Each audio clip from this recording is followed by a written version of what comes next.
Ora, boa tarde novamente. Bom, eu vou aqui apresentar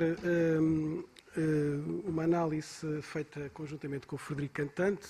Enfim, grande parte da análise foi feita por ele está ali e, portanto, mesmo a discussão para qualquer tipo de esclarecimento poderá entrar depois na altura do debate. Bom, isto é em parte também um exercício relativamente também exploratório de tentar captar, enfim, estas dinâmicas, estes fluxos que têm acontecido entre emprego, desemprego e inatividade e que foram particularmente visíveis, ou melhor, invisíveis, não é? Portanto, presentes, mas invisíveis durante a crise. E, portanto, a primeira parte da apresentação, no fundo, vai tentar incidir precisamente sobre esses fluxos.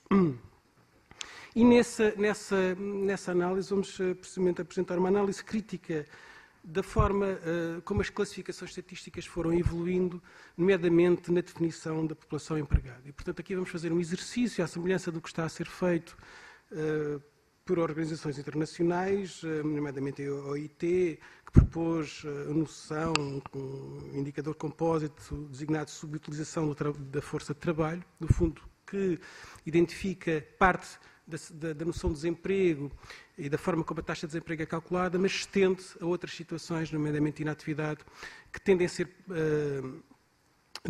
postas de lado e, portanto, na definição da situação de desempregado. Postas de lado, quer dizer, remetidas para outro tipo de situações, nomeadamente para a situação de inatividade. E, portanto, é essa relação entre emprego, desemprego e inatividade que iremos aqui explorar. Nós vamos, no fundo, partir desse exercício da subutilização da força de trabalho, que eu não vou aqui apresentar esse gráfico, mas vamos apresentar um outro que estende um bocadinho mais essa noção para a noção mesmo de desemprego alargado, onde vamos contemplar as dimensões identificadas nesse índice de subutilização, mas acrescentar uma outra. Por outro lado, a segunda parte vai incidir nos aspectos mais de persistência. E aqui vamos olhar para a população empregada. Enfim, alguns destes indicadores da parte da manhã já identificaram isso, mas como sendo os fatores que vão persistindo na composição social da população empregada, não é? E, portanto, ou seja, em que Portugal, em determinado tipo de variáveis, continua a ser um país bastante deficitário e, portanto, que está numa situação muito para trás, não é? Bom, desemprego, emprego e as classificações. Para não demorar mais tempo, basicamente aqui faz um retrato rápido de como esta relação entre emprego e desemprego e esses fluxos aconteceram nos tempos de crise. E, portanto, eu vou ler, comparando com períodos homólogos, constata-se que entre o primeiro trimestre de 2011 e o período correspondente a 2013, a população empregada recuou 420 mil efetivos e o número de desempregados aumentou 254 mil indivíduos. Isto significa que, em 2013, a taxa de desemprego atingiu um valor histórico, 17,5%, e, obviamente, que a redução da população desempregada, a redução da população empregada acabou por ser uma consequência do aumento do desemprego. No entanto, e esta era uma questão aqui que nós queremos frisar e explorar, observa-se que neste período 60% da diminuição de emprego deveu-se ao aumento do desemprego. Ou seja, isso significa que a redução de emprego ela não é toda explicada pela redução. O aumento do emprego, a redução do emprego não é completamente explicada pelo aumento do desemprego. Portanto, ou seja, há outros elementos que nós vamos aqui considerar, nomeadamente esta ideia que a perda de empregos não se traduziu no aumento do número de desempregados, mas sim, por um lado, no alargamento da população inativa, enquanto critério muitas vezes estatístico, vamos aqui identificar, e por outro lado a imigração. Não vamos focar aqui a imigração, mas basicamente o que eu quero dizer tem a ver, por exemplo, com uma classificação que remete para determinado tipo de categorias de inativo, situações que, à partida, poderemos considerá-las de desemprego. O exemplo mais paradigmático é este dos inativos desencorajados. No fundo, que são trabalhadores que, embora estejam sem emprego e tenham disponibilidade para trabalhar, não procuraram emprego nas 3 semanas anteriores à aplicação do inquérito. E, portanto, ou seja, esta definição deste critério, no fundo, é um critério relativamente restrito que por si, remete estas situações para a situação de inatividade. E o que nós identificamos é que, de facto, esta categoria de inativos desencorajados aumentou bastante durante a crise. E, portanto, situando-se, por exemplo, normalmente acima dos 250 mil e até atingindo quase os 300 mil no terceiro trimestre de 2014.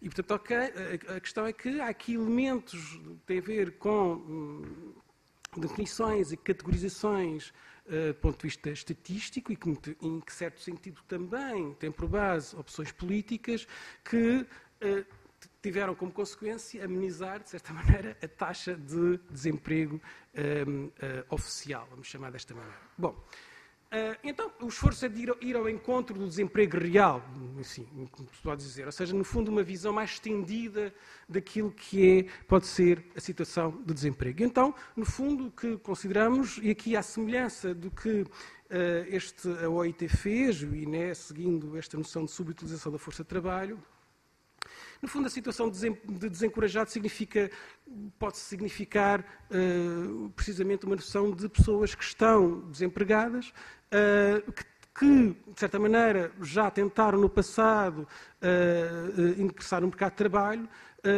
que, no fundo, acabam por, muitas vezes, desistir ou estar numa situação provisória em que deixaram de procurar, mas isso não significa, não é, que não estejam a prazo, não sejam precisamente pessoas que podem voltar ao mercado de trabalho. E, portanto, enfim, e isto remete para questões subjetivas também, já irei falar isso no final, nomeadamente o que é que está na base, digamos assim, deste um conjunto muito alargado de pessoas, o que é que está na base do ponto de vista dos processos sociais, do ponto de vista das decisões tomadas e por aí dentro, para estarem nesta situação, digamos assim, muito híbrida e muito difícil, digamos assim, entre a situação de desempregado e de inativo. Por outro lado, os indisponíveis, cujo critério são, supostamente, pessoas que fazem diligências no sentido de encontrar trabalho, mas num determinado período em que o inquérito é aplicado, não começam a trabalhar no imediato, é a categoria mais residual. E depois temos aqui, enfim, a noção de sobreemprego, que é, digamos assim, uma situação, aliás, como vimos, que está a aumentar, e ela é relativamente, se quiserem, transgeracional, que é pessoas que trabalham involuntariamente a tempo parcial. Portanto, ou seja, a questão do involuntário põe aqui claramente um problema do ponto de vista de justiça social, ou seja, estamos a falar de um conjunto de pessoas que, por vontade própria, estariam a trabalhar a tempo inteiro. E, por outro lado, são situações, muitas vezes, do ponto de vista contratual, muito pouco formalizadas e, portanto, podemos dizer, aliás, tal como a OIT, no fundo, defende, que são situações que estão numa espécie de zona de ninguém entre o emprego e o desemprego. E depois há um outro elemento, e aqui é este dado que nós acrescentamos, de certa maneira, ao tal indicador de subutilização da força de trabalho, que é, no fundo, incluir também aqueles indivíduos que estão desempregados, e, portanto, ou seja, que recebem subsídio de desemprego, mas estão em planos ocupacionais de emprego providos pelo IFP. No fundo, e lá está a questão política, a partir de 2011, passam a ser considerados as pessoas que estão nestes programas ocupacionais como incluídos na população empregada. E, portanto, houve aqui uma alteração e, claro que tem implicações do ponto de vista depois do cálculo final da taxa de desemprego oficial. E estamos a falar de número que foi crescendo, não é? Nós sabemos que este tipo de planos ocupacionais de emprego foi uma resposta, enfim, entre aspas, na resposta, não é? Uma resposta política face à crise, mas que passou de 20 mil indivíduos até o início de 2011 para 170 mil indivíduos em meados de 2014. E, portanto, como diz aí, esta alteração metodológica implicou que a taxa de desemprego venha, de certa maneira, a ser subestimada. Bom, temos aqui alguns dados, atualizando precisamente estas três situações, estas três categorias que são identificadas também pelo pela OIT e, portanto, e depois também pelo, neste caso, Labour Force e pelo Eurostat, em que o que eu queria aqui frisar é que há aqui uma quebra de série, atenção, portanto, daí esta alteração, há aqui uma quebra de série, mas a partir de 2011 é muito significativo o aumento desta categoria dos encorajados. De facto, ela torna-se maioritária e com base precisamente naqueles critérios que tivemos aqui a falar. E, portanto, do ponto de vista proporcional, ela sobe de 41% para 50%. Portanto, há aqui decisões do ponto de vista político que depois se concretizam em alteração de critérios em termos estatísticos que levaram precisamente a que a taxa de desemprego fosse calculada num determinado sentido. Isto foi uma discussão muito interessante, aliás, ao longo do período da crise. Não deixa de ser sintomático que, isso é uma questão que podíamos também discutir, as instituições internacionais, de facto, começam a propor este tipo de indicadores já num contexto quase, não direi de pós-crise, mas num contexto já em que a crise está, digamos assim, ou que o pico da crise foi ultrapassado. Não é? E, portanto, nós nos lembramos todos das discussões, em pleno crise, que a taxa de desemprego não expressava precisamente a amplitude que ela tinha na população, e isso, por cima, num contexto de um país como o nosso, em que nós não estamos, um país que não teve este nível de desemprego tão acentuado como nestes tempos, não é? Só para terem uma ideia, utilizando os dados da tal taxa oficial, no princípio dos anos de 2000, nós tínhamos uma taxa de desemprego ao nível dos 4, 5%. E, portanto, ou seja, este nível de desemprego é, de facto, uma brutalidade na economia e na sociedade portuguesa e que tem reflexos ainda difíceis de identificar e discernir depois na produção de desigualdades e de formas de pobreza e de exclusão social, apesar das tendências mais atuais de redução do desemprego, mas já lá iremos. Portanto, no fundo, basicamente, o exercício que tentamos aqui, e o texto apresenta isto como, portanto, como um exercício, não é, a partir destas reflexões, aqui do ponto de vista crítico e metodológico, no fundo, que é, e à semelhança também do que outros autores têm feito, às vezes, incorporando até mais dimensões do que estas nós estamos a incorporar, estas 4 situações estão estruturalmente mais próximas do desemprego do que da inatividade. No caso dos desencorajados e disponíveis, ou do que do emprego, no caso da situação de subemprego ou desempregados ocupados. E se assomarmos ao desemprego estimado oficial, é possível calcular uma espécie de uma taxa de desemprego alargada ou redimensionada. É claro que aqui também temos que mexer no denominador, e, portanto, incluindo também os desencorajados e a população ativa para este cálculo. Bom, isto, no fundo, o que nós temos aqui é, os valores sobem um bocadinho face ao tal indicador de utilização que vos falei, e, portanto, o que nós temos aqui é precisamente a comparação entre a evolução da taxa de desemprego oficial e, supostamente, esta taxa de desemprego redimensionada, a partir das variáveis que falámos. Bom, o que é, de facto, gritante é de facto, como ela, não só o facto de ela ir escalando, não é? E o facto também do diferencial aumentar, ou seja, do ponto de vista de pontos percentuais, a diferença que atinge em 2013 é bastante considerável. Por outro lado, não deixa de ser significativo que, mesmo já num contexto, a partir em que o desemprego começa a diminuir, não é? Esta taxa de desemprego redimensionada, a sua diminuição, ela é mais, digamos assim, resiliente, ou seja, digamos assim, é mais morosa, é mais lenta, persistem mais, atingindo ainda, no quarto trimestre de 2016, estando ainda acima dos 20%, não é? Que de facto continua a ser, que é bastante, não é? Aliás, no início de 2017, ainda nos 20%, e de facto só neste segundo e terceiro trimestre de 2017 é que se verifica uma diminuição abaixo dos 20%. E, portanto, ou seja, que há aqui um conjunto de elementos difíceis de identificar, mesmo por este tipo de estatística, não é? Ou seja, há aqui, de facto, situações em que as pessoas continuam naquela penumbra, não é? Digamos assim, naquela zona de ninguém entre a inatividade, a situação de emprego e desemprego, não é? E, portanto, relativamente a fluxos recentes, só para termos esta noção, nos 2 últimos anos a criação de emprego tem vindo a absorver, de facto, boa parte da população desempregada e também, de facto, parte dos tais inativos, conforme designados nas classificações habituais. Ainda assim, a proporção de desempregados artificialmente classificados como inativos não tem crescido de forma tão expressiva. Foi isso que demonstrámos pelo gráfico. E esta transição de inatividade para o emprego também tem que incluir outros elementos, que foram aqui focados também, nomeadamente de outros protagonistas, não é?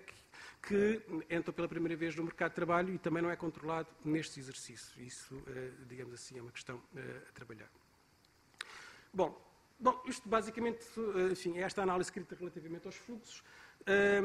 Agora, o interessante aqui é percebermos que, apesar de todos estes fluxos de caráter mais conjuntural, a estrutura da população empregada em Portugal continua a ser relativamente semelhante, com um conjunto de problemas que persistem. Designadamente, isto já foi falado hoje, não é? Mas, enfim, que é a questão da relação entre a escolaridade e a população empregada. De facto, comparando com outros países, nós verificamos que, quer dizer, Portugal continua a ser o país em que a população empregada tem níveis de escolaridade mais baixos, nomeadamente ao nível do básico, não é? Somos o país em que a proporção chega quase aos 50%. É certo que ela tem vindo a diminuir, mas, de qualquer maneira, comparando com outros países nos quais também tem vindo a diminuir, Portugal destaca-se pela negativa. Aliás, Malta é o país que está mais próximo de nós.